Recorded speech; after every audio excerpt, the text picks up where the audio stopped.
Chapter 81. It's all because of Keol. He stormed out in protest of this training. So you were forced to follow such a lad and ended up running into us? That's unfortunate indeed. If he had arrived just a little later, or if he had stayed quiet where he was, none of this unpleasantness would have happened. The warden's word made the subordinate knight grind his teeth in agreement, bowing his head even lower. So, you didn't know we were here? We honestly didn't. How much of our conversation did you overhear? I heard from the part where you mentioned 4 awakeners, but I didn't listen properly. I only heard Apeto's name because Keol recognized one of your faces and got angry. I didn't know who your family was. He recognized the face? The warden turned to glare at Keol, his face wrinkled in annoyance. Keol met his gaze defiantly, still bleeding yet unbowing. Did you see us before, you idiot of the Diarca family? That's right, that brat behind you, the one always accompanying the second son of the Apeto family, the audacious one who dared to spill alcohol on my shoes. At Keol's words, the man next to the warden looked taken aback, apparently surprised that Keol truly remembered him. So, you have a better memory than I thought. Do you take me for a fool? I intended to punish him at that time, but that cunning scoundrel managed to sneak you away and we moved on. I may forget other things, but never something like that. Through Keol's outburst, it became clear to everyone that he never forget even the smallest grudges. Weak and arrogant, yet never forgets a grudge. Those types are the most bothersome. The other sighed softly, recalling the 2 times he had knocked down the man. The warden also seemed to share the same thought, rolling his narrow eyes in contemplation. Was it Paviel? Thanks to you, it seems like we have less trouble, so we express our gratitude. Then, just as the subordinate knight was about to lift his head as if he wanted to ask if he was going to be sprayed, his voice abruptly cut off. The hunter-clad awakener had quietly approached and swiftly pierced his neck. The subordinate knight clutched at his throat as he collapsed. Amidst the spurting blood, he quickly breathed his last. Paviel, knock him out and bring him along. There shouldn't be any repercussions, so we should extract some information about Diarca before killing him. Ydir watched as the hunters carried Keol, who had collapsed after being hit on the head, next to Paviel's lifeless body, treating them like mere baggage. Only after the noise had sufficiently subsided did Nahan remove his hand from Ydir's shoulder. The surroundings, which had seemed slightly faded, returned to their original vivid colors. The illusion ability that had been hiding their presence had ended. Ydir slowly moved forward, looking down at the ground stained with blood with Paviel's corpse. Taking the corpse, they must be planning to make him disappear without a trace. Seeing the blood-stained ground, Nathan muttered to himself, briefly turning his gaze away. Ydir immediately shook his head to contradict his words. No, they're probably trying to manipulate the culprit. What they wanted to do was interrogate Keol about the Diarca ducal family, extract as much information as they could, then kill and dispose of him.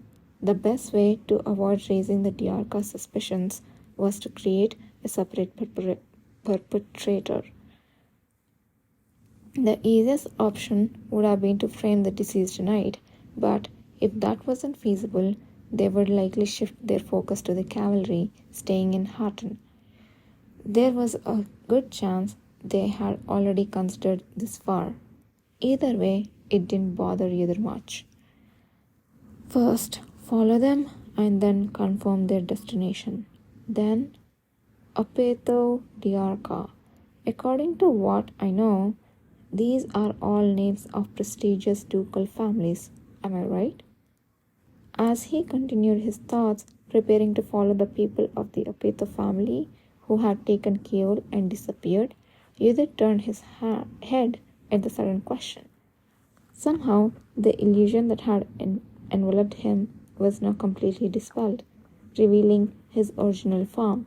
One of his grey eyes, visible beneath his dark blue hair that resembled the night sky, stared intently at Yudhir. Yes, you are right. That's surprising. My brothers always said that nobles here just hate the emperor, but their relationships with each other are quite strong. But it seems it's not quite so.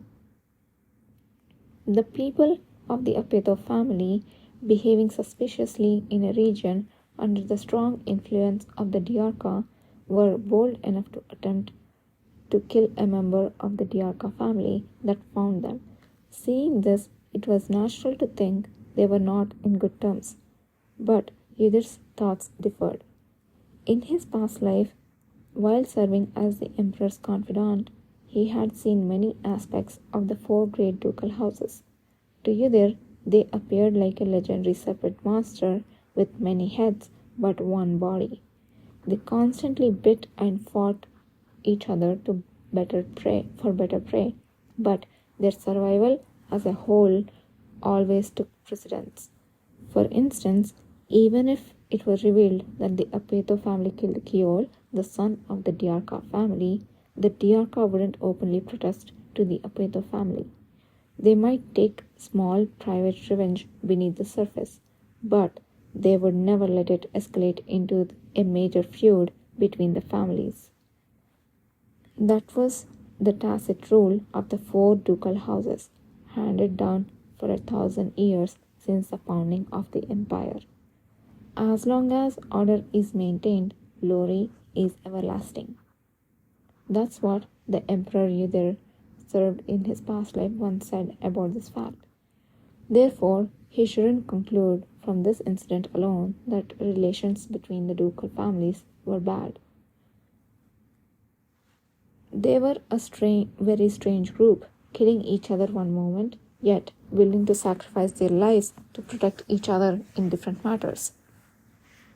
However, he wasn't inclined to explain such complex facts to Nahan in detail. As Yudhir remained silent, Nahan soon changed the subject. The risk of being discovered from now on will be much higher than before. We don't know how many more of our brothers are in the direction they are heading, but you are going to continue, aren't you? Yes. Yudhir's answer was short and concise. Nahan slightly raised the corners of his lips, as if he had expected this response, and promptly restored his illusion. They continued to climb deeper into the mountains, following the traces of the people from the Apeto family.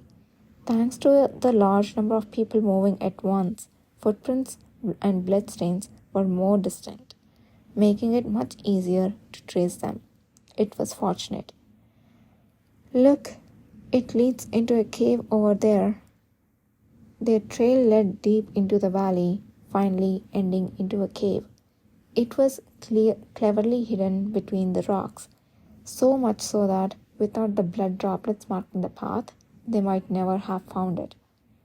Upon listening closely, they could faintly hear the sound of human voices echoing from within. The source was unquestionably there. We have confirmed the location, so we can return and contact Gakane and Jimmy. However, the presence of many more people inside than they had anticipated made them wary. Although there was no immediate need to make contact, The people inside the cave might never be found again if not sought out now. Yudhir composed himself and turned to Nahan. Could we hide ourselves again as we did earlier and enter? I'm not sure. It's easy to hide in a forest by blending with the trees, but in a cave, it's difficult to figure out what we could disguise ourselves as. That does sound challenging. Yudhir decided that they would incapacitate anyone they encountered as soon as they entered. At times, at times like this, the best strategy was to launch stones with the wind. What are you looking for? A stone to launch. You're going to throw a stone? Why? Because if we can't hide and enter, it's faster to knock everyone with some we meet unconscious.